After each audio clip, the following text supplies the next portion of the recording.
Welcome, everyone, to a special broadcast of The Soul of the Everyman on the ArtistFirst Radio Network. From the humble beginnings at a New Jersey kitchen table to the cult following in Beijing, China, today marks the 3-year anniversary of this broadcast. Congratulations to the hosts, who look remarkably like they did 3 years ago. It's Margaret and Michael Lyons. Margaret looks remarkably like she did 25 years ago, and I unfortunately do not. But I am the Dorian to her gray, and I forget how that works. Maybe you're the Dorian to my gray. I forget. Anyway, one of us is not aging, and one of us is me. And me am I'm Michael Lyons. And I'm Margaret. She's Margaret, and this is The Soul of Everyman. And thank you very much, Scott, for that. A lovely introduction, because we have survived 3 full turns of the sun and a couple more days past that behind these somewhat dusty microphones. This is true. And we moved away from the kitchen table to a undisclosed secure location. Somewhere in New Jersey. New Jersey, and these days that's a good thing to be, because the people are just going nuts out there.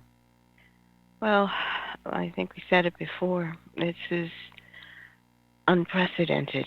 The shift in your reality is so completely different. If you just think about it, a matter of 3 weeks ago, where you were and what you were doing. It just blows your mind. I mean, today is 31st of March. Yes, it's 31st March. That's right. No, just the beginning of the month. Place yourself at March 1st and what was going on. Right.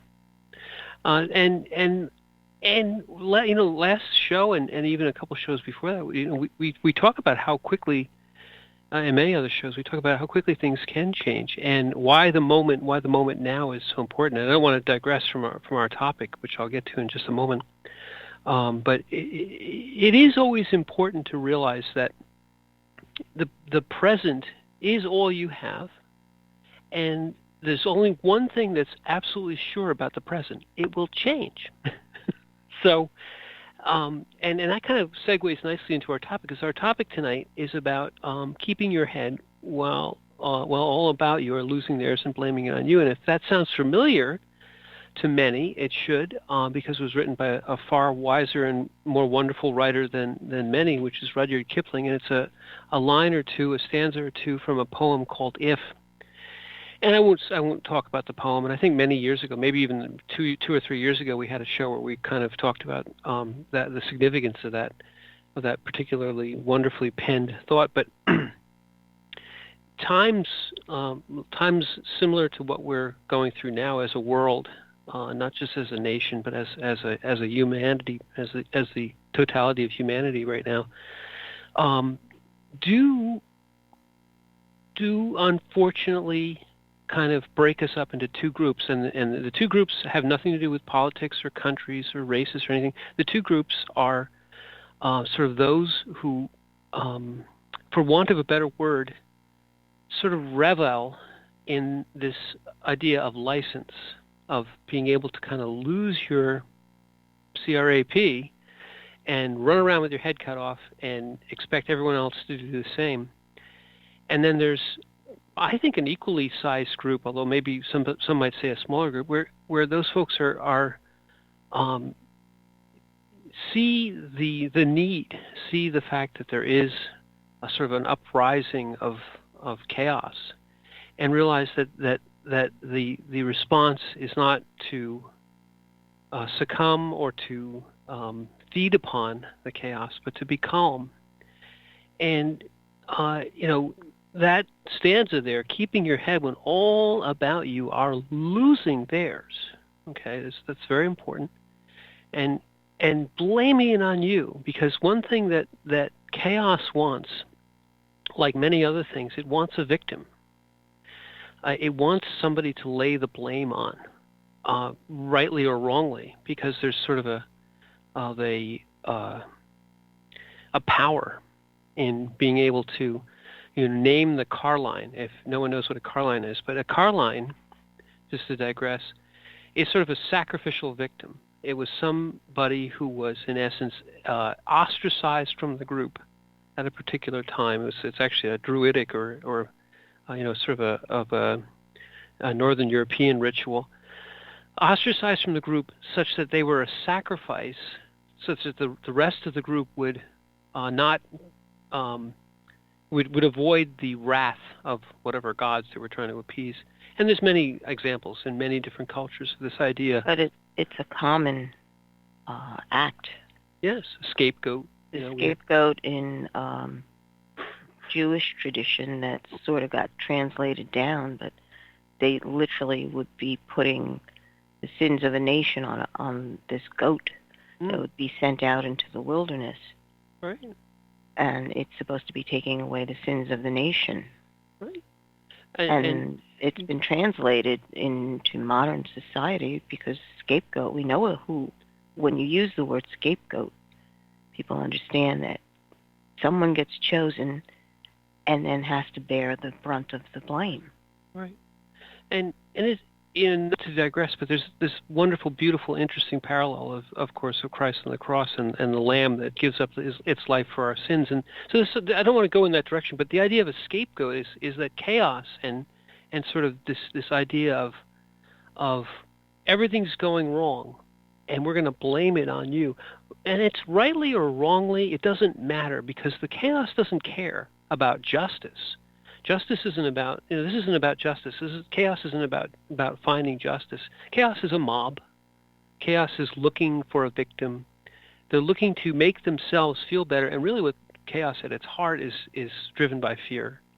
And fear is looking to avoid, any kind of consequences. It's trying to find a way to appease that which it can't understand. So,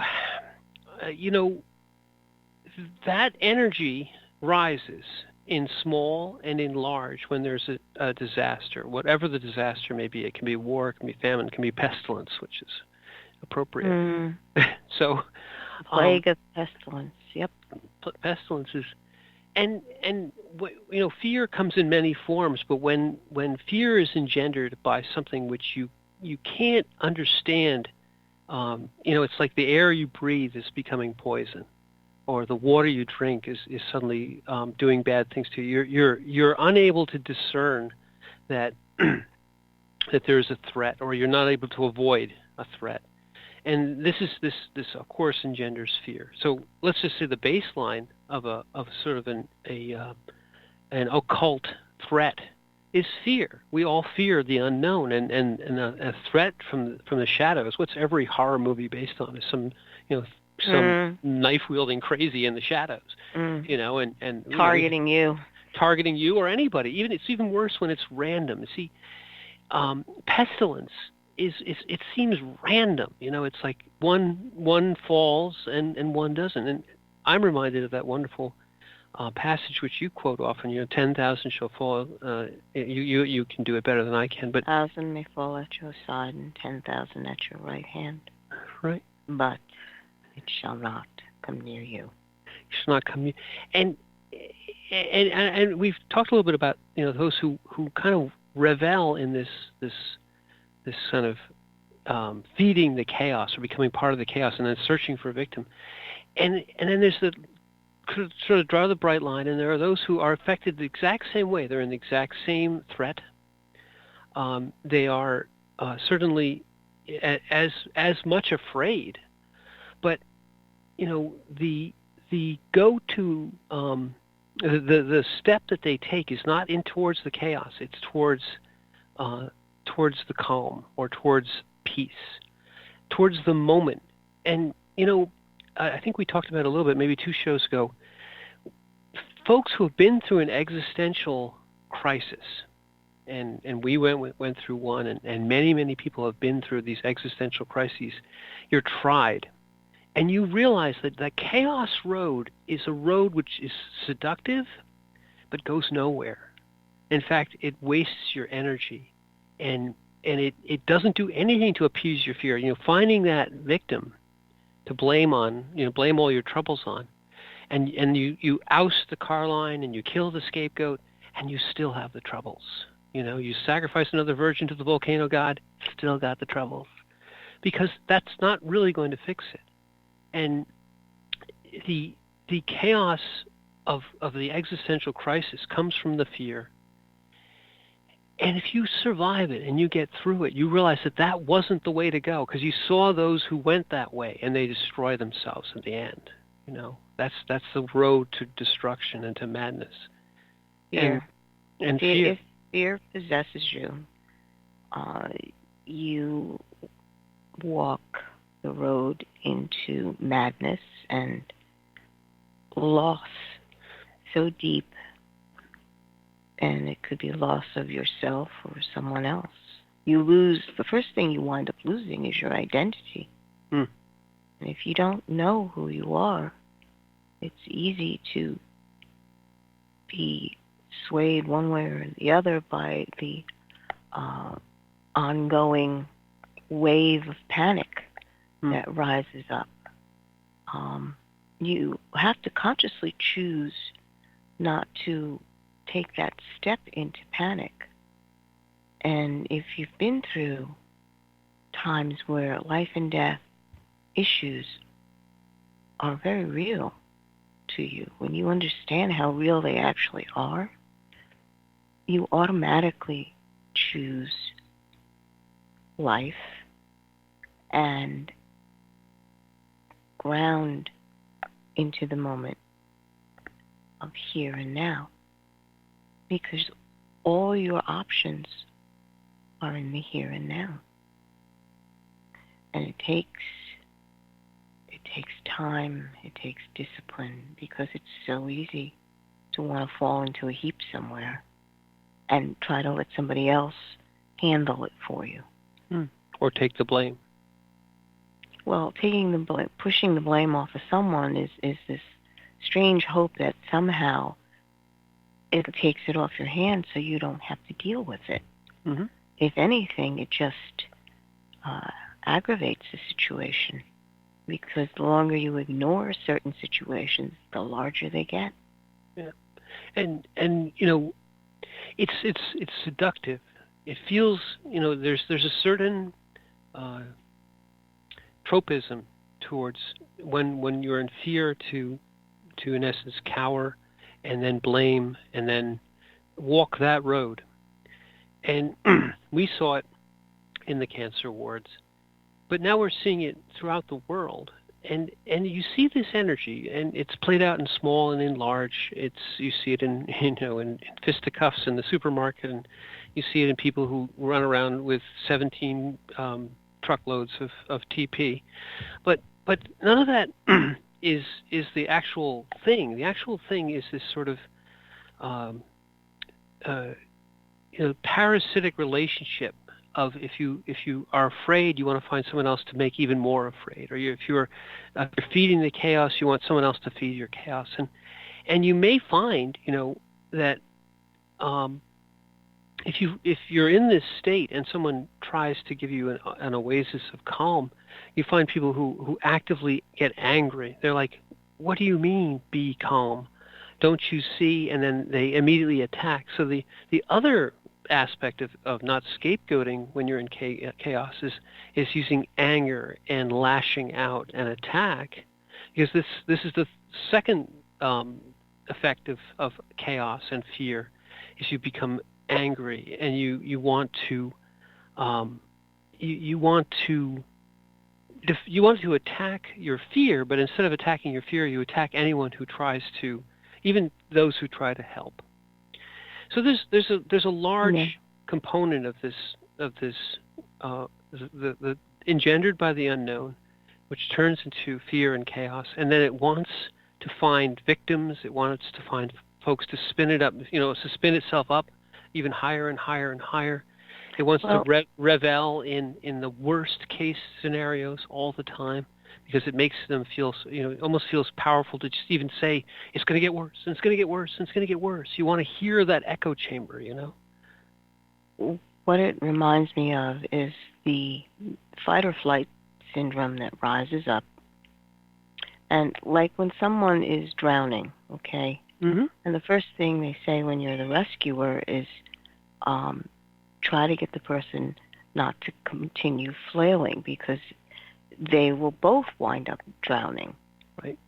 It would be best if the person would just relax and let the rescuer swim. Yes.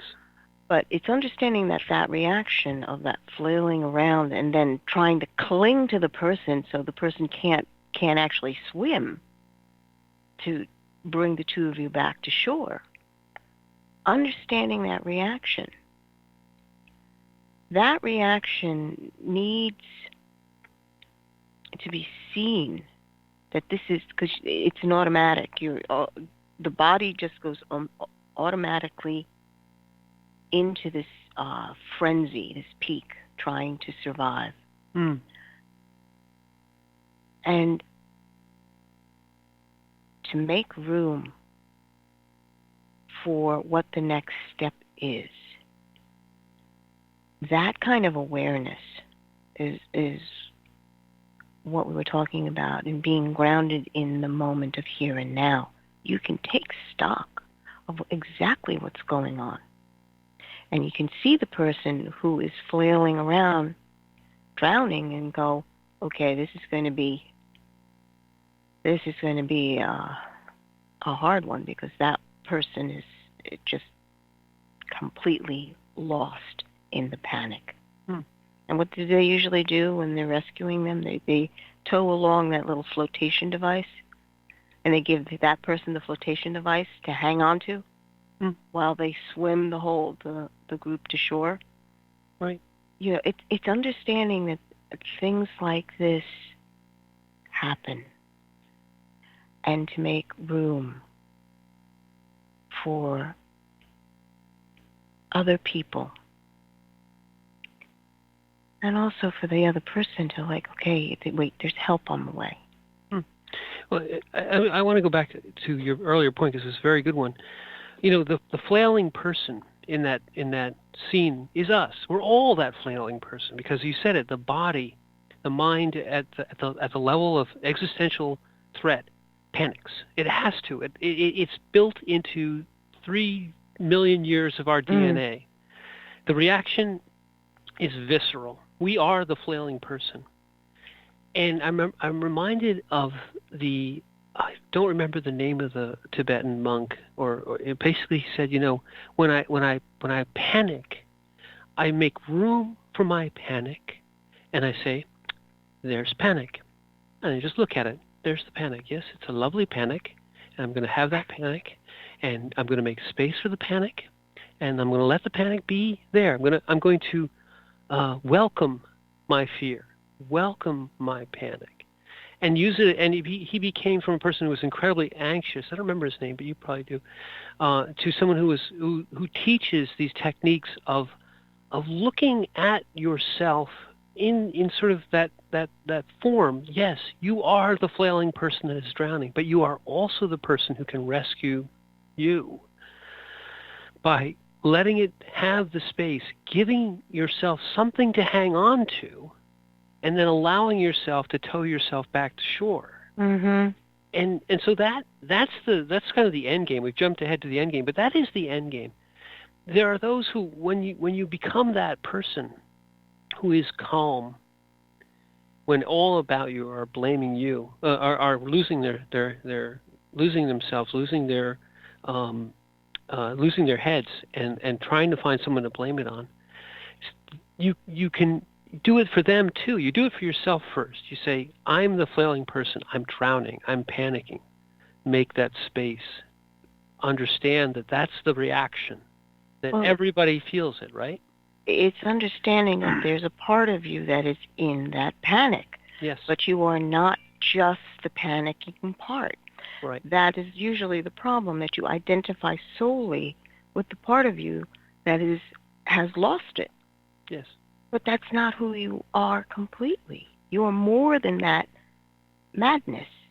Right. And the reason we identify with that piece is it yells very loud. It grabs you by the throat. It grabs you by the heart. It says, we're going to die unless you do something. and it says all other things must stop, and we must do this. And it's right. It's actually right. In the cases that, when you're faced with an existential threat, this 3 million-year-old evolved portion of your mind is exactly right. It is time to lose your CRAP.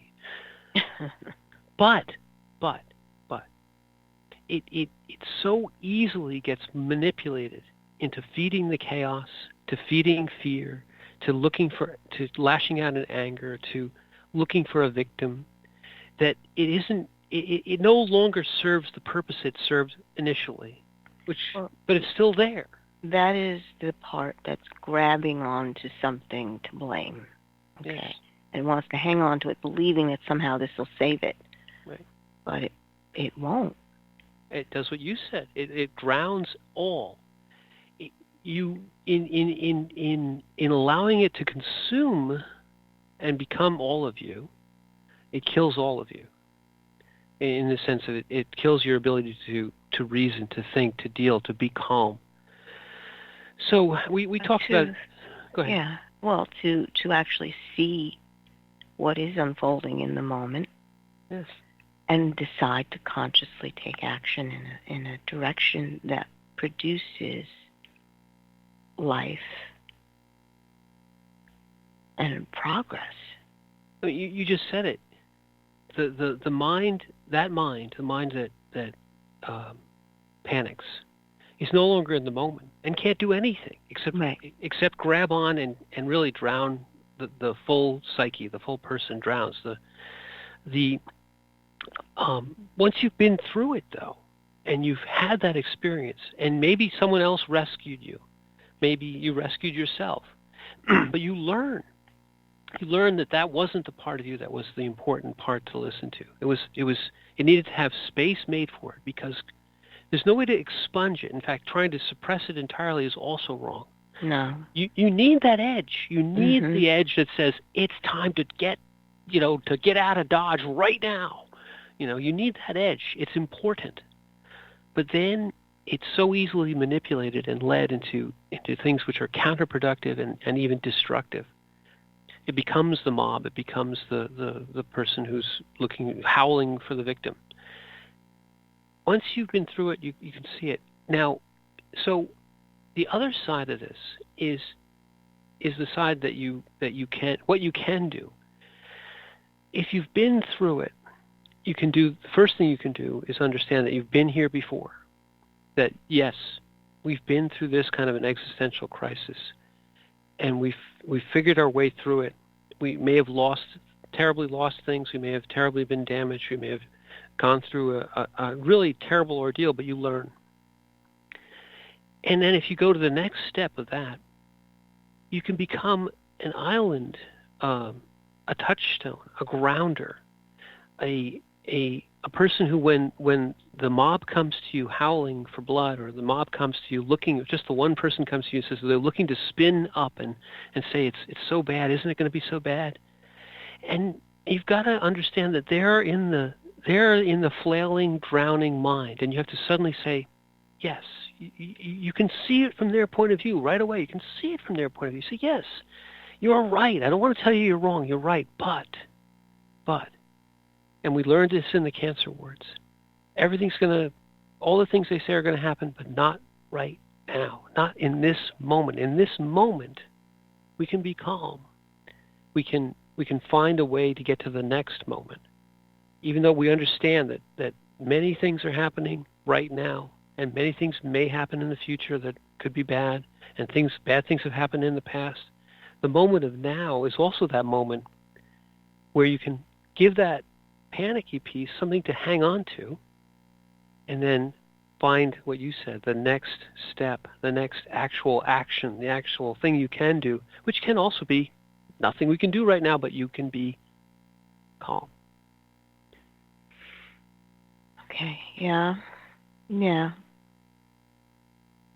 It's just that when these moments rise, speaking for myself, I have to go back to heart true. I don't go to, well, logically it's this, or, it's this can happen, this can happen. It's like I acknowledge that. I understand. I understand statistics probably better than most people. I'll say. But Heart True is the only place I know where my peace resides. So if the resonance is true, then you take the next step of assimilating what was communicated to you, whether it was said or shown, and then you can be in the moment and find the direction that you're going to have to go to, where you're going to look, and how you're going to take the next step. But for me, I know that the Heart True is the only way for me to go, because I've had too many experiences where there will be many options that sound reasonable, but they weren't the next step. They weren't the Heart True, the resonating of where you should put your next foot,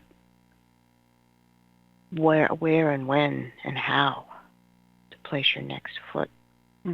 It's the discernment of the heart. Mm-hmm. And there's so much packed in there, but let's say this. You're in doing that, in learning that the Heart True is the next step. I think that shines through also. That once you learn it for yourself, you also can be an example, if nothing more. Because when let's just say when everybody is drowning, when the whole world is going under, there will be those who are the ones who are islands, if you will. And it's first, you have to do it for your heart first. You have to do it for yourself, because you're going under too. You're flailing in the same way that everyone else is. Because no one is unaffected. People say, "Oh, you're so courageous, you must not be afraid." No, those who are courageous are afraid and yet act anyway. Mm-hmm. That act in the presence of fear, and it becomes Go ahead. You act despite the fear. Despite the fear. Mm-hmm. And so we are all drowning. Everyone's 3 million year old monkey mind has gone nuts. The threat is there, and especially if it's a threat you have never seen before, there's a part of you internally that's like ready to jump because it doesn't understand the unknown. And you know what? We're ready to jump into the unknown, but we're going to go back to the studio. Everyone calm down. We will be back in about 2 minutes.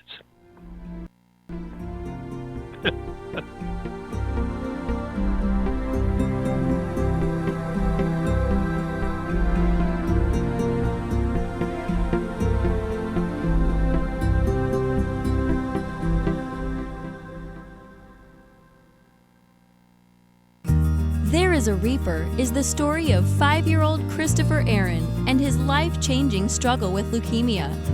Winner of both the Indy Bragg Medallion as well as the reader's favorite silver medal for memoir, There is a Reaper has more than 100 Amazon book reviews and a 5-star rating. It has been described as life-changing, spiritual, a must-read. Just released on Audible and iTunes, this memoir is also available in paperback and on Amazon Kindle for only 99 cents. Get your copy of this life-changing memoir today. When tornadoes raked the South, it was ham radio that was on the air, saving lives. As communities lay in ruins, it was the hams who let their families know their loved ones were safe. When the power and cell phones went out, the hams were there, helping rescuers get the message through. Wherever catastrophes strike, amateur radio is ready. Amateur radio works when other communications don't. Contact the ARRL, the National Association for Amateur Radio, on the web at emergencyradio.org. That's emergencyradio.org.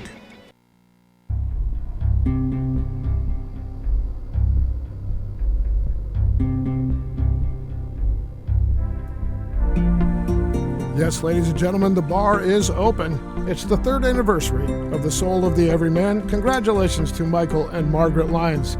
Hey, speak of the devil, here they are, Michael and Margaret Lyons.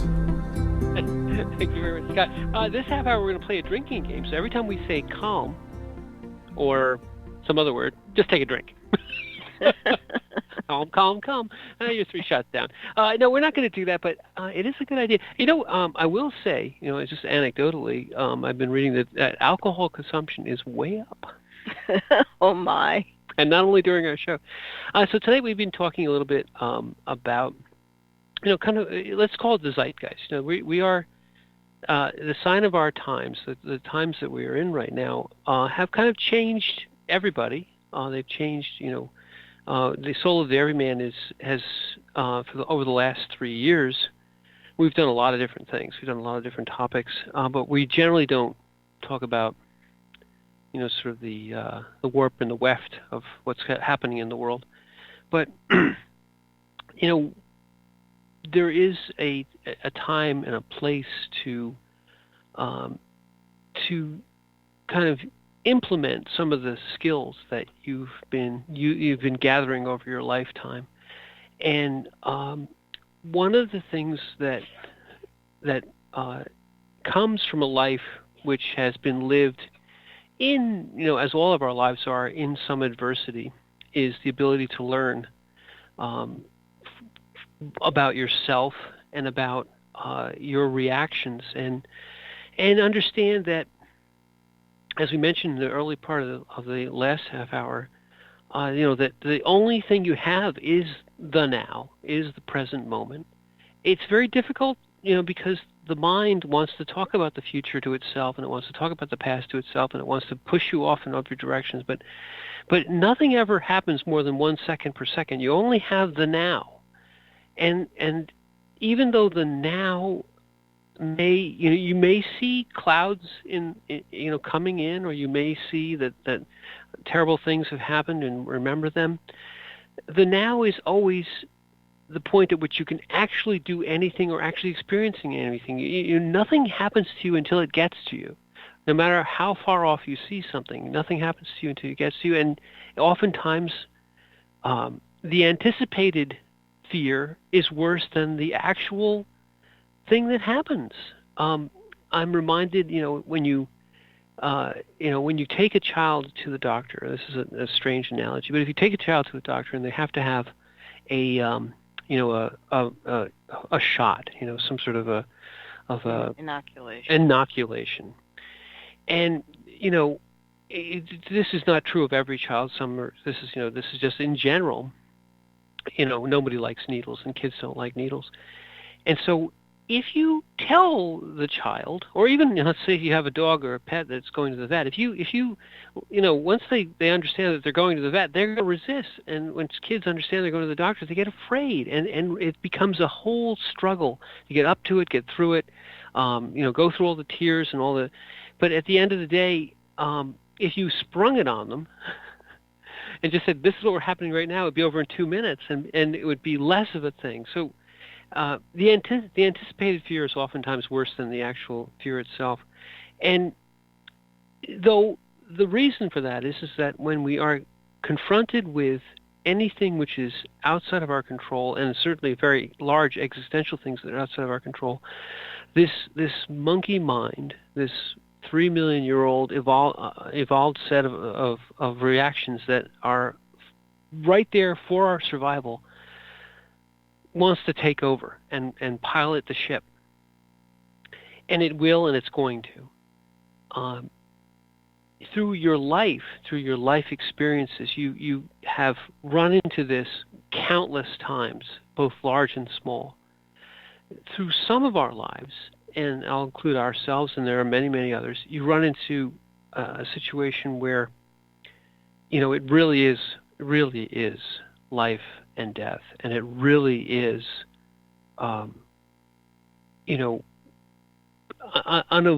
there's no way out of it. You've got to go through it. You've got to walk the path. So you learn that all those fears that were kind of driving you don't do anything for you. that the monkey mind doesn't have any answers. It just has reactions. You learn that the only way you were able to get from the moment to the next was to live in that moment and to follow the heart true, which is what you said. And you start to understand the heart true voice. You start to hear it because it whispers, but it's if you listen, it's so incredibly clear. And then it becomes, I won't say louder, it becomes stronger. It becomes more and more. More you rely on the heart voice, the purity of it becomes much more evident. The clarity. The clarity. And then once you understand the heart voice, you take that away with you. It becomes part of your experience, part of your eternity bank, if you will. But you aren't dead. You're still living, but you have something which now informs you. And so here we are again. Everything is going to hell. Everyone is losing their head, and they want to find somebody to blame it on, and they blame it on you.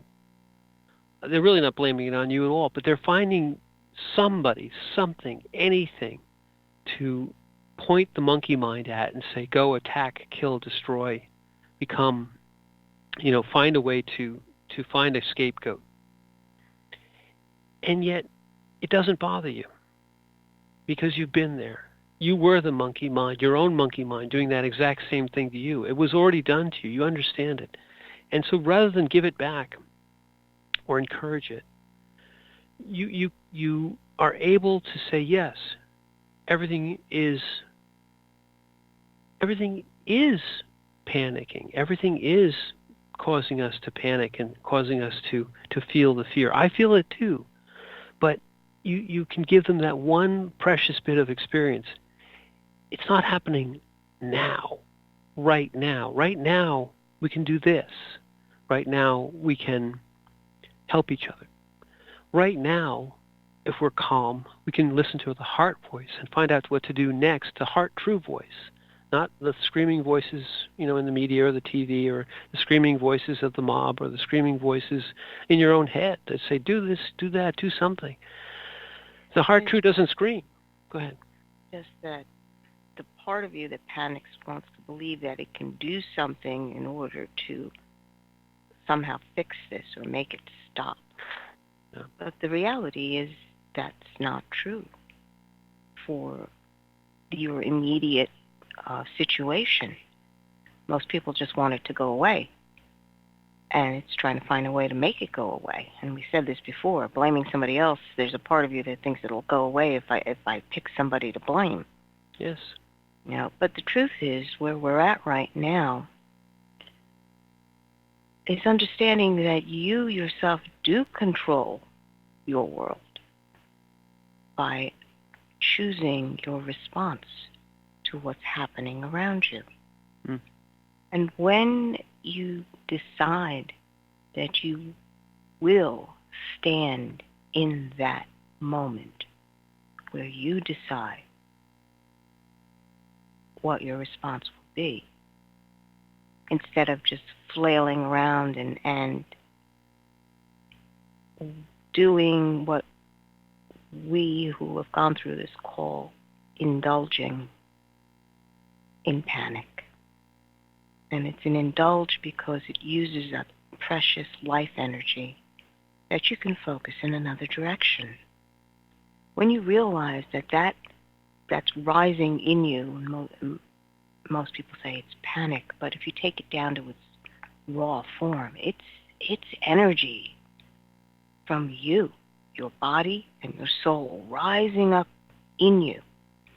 If you're disciplined enough to understand that it is energy rising up, you will take that and use it like jet fuel into the next step that you must take.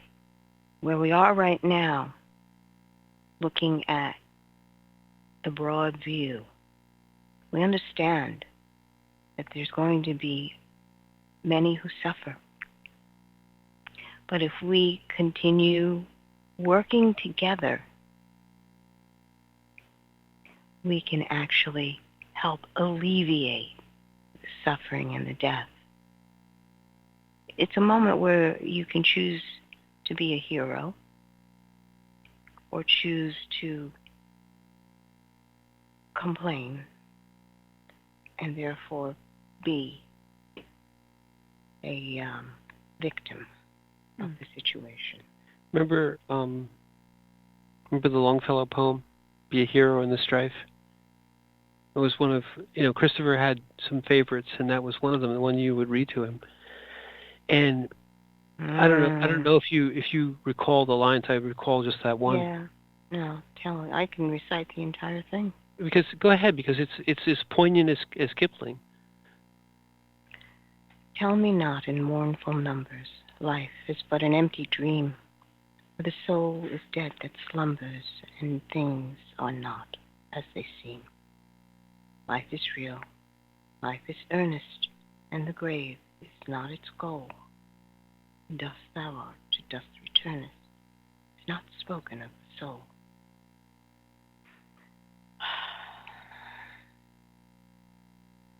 Not.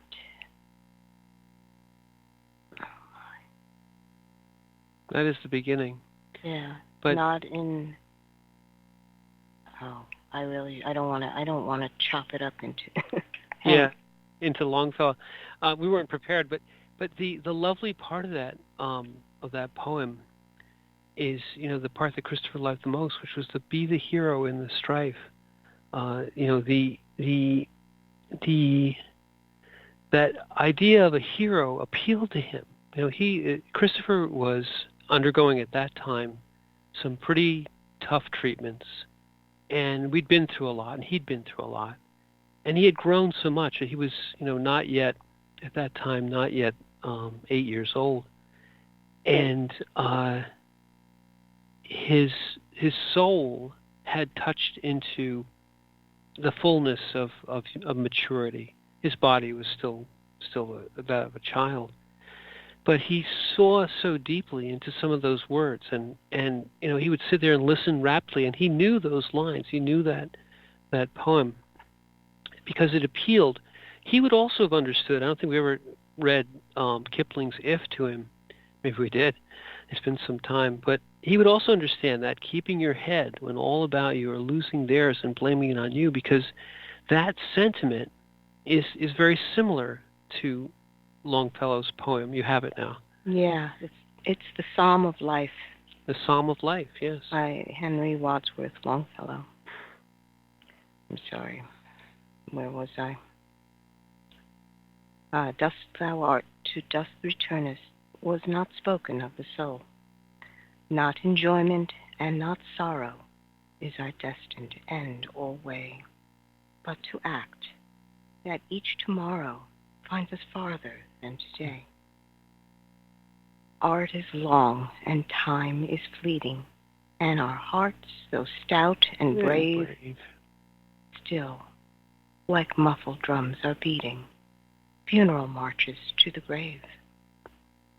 In the world's broad field of battle, in the bivouac of life, be not like dumb driven cattle. Be a hero in the strife. Trust no future, however pleasant. Let the dead past bury its dead. Mm-hmm.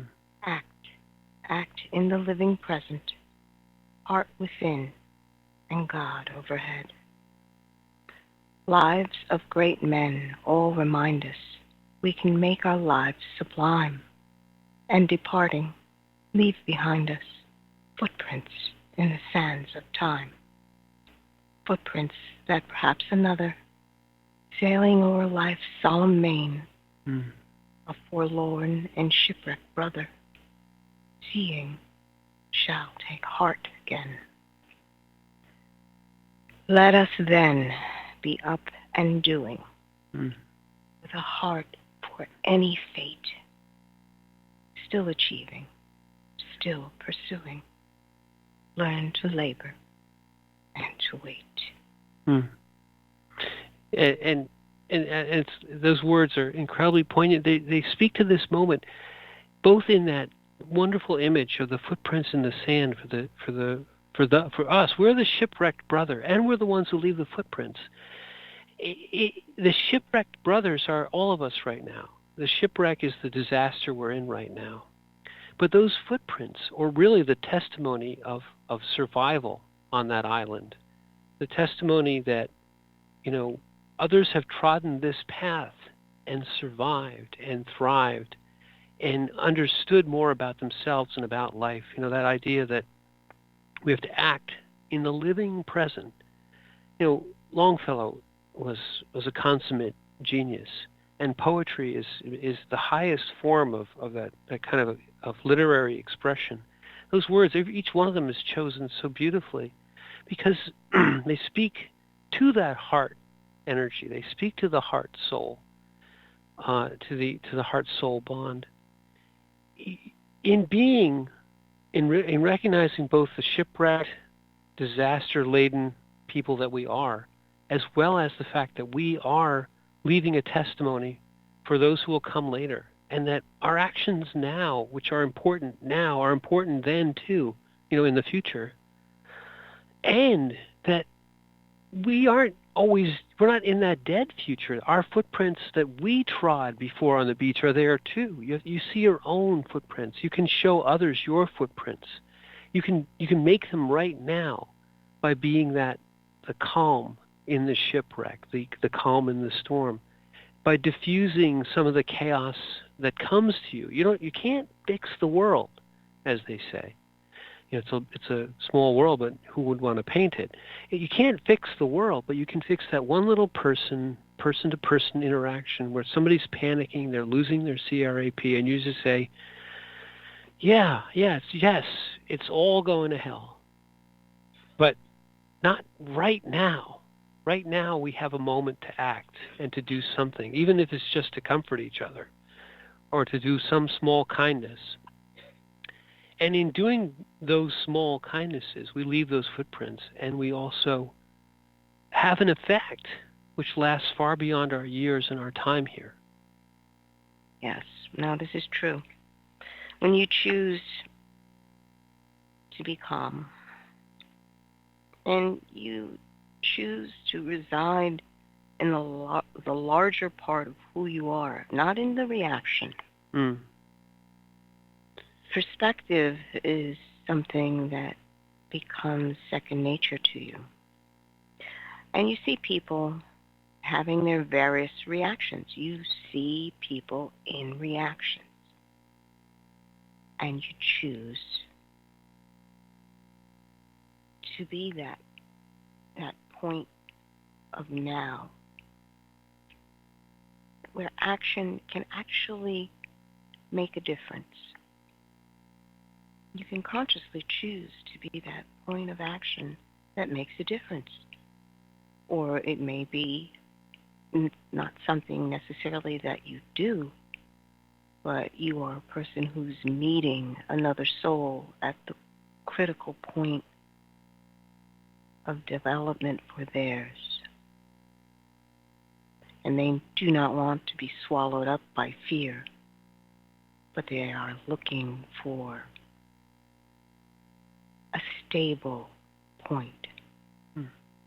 And you can extend out that piece of information, that piece of calm that they can hang on to, that flotation device that keeps them from going under. And as they hang on to it, they can begin to center themselves again. Say, okay, wait. I am not going into that reaction. And that is one of the things that is very hard to do, is to choose to be calm, especially when it all seems like everything is falling to shreds around you and that nothing you can do is going to stop it. And that you yourself or the people you love are going to be hurt by this or die by this. You can choose. And it's vital in this moment for everyone to make that decision, because you've got to make that decision beforehand, before the moment comes to you, because each one of us will have moments in our lives where you're going to be able to choose panic or calmness. Panic, if I just might add this, is when you begin to look into yourself and just see the reaction. You see the anguish, you see the fear, you see the emptiness. But when you choose to be calm, you're actually looking outside of yourself and wanting to help someone else, because your world is larger than just your feelings in that moment. Right. So it's cultivating a larger world, and that's something we can all do. Right. And I think your other point is even more valid, is the first time, or maybe many times, when this existential threat hits you, when this panic hits you, you don't know what to do, and you focus inside. But if you just even focus this much, just say, I won't panic, I'll look for someone who's calm. And take that little piece to hang on to, and get your head above water for a moment. Take a little breath. Realize that you're not drowning. You're still in the water. You're still up to your nose in water, but you can take a little breath. Because what kills people in the water when they're out too deep, it's panic. Because panic, what does it do? It takes your mind off doing anything but struggle, and you waste your energy. And they actually, when people drown, yes, the last thing is that their lungs fill with water. But right before that is that they just exhaust their energy, and they can't keep their heads above the water. They've lost the ability, their muscles cramp up, and then they sink. The step before the cramp up and the step before going under is just get your head, just calm down and actually push a bit. Slowly, carefully bring yourself up. Find something to hang on to. Take a breath. Realize that even though you're out too deep, that someone here can help you pull yourself in, or maybe you can slowly bring yourself back in. What kills you isn't even the panic.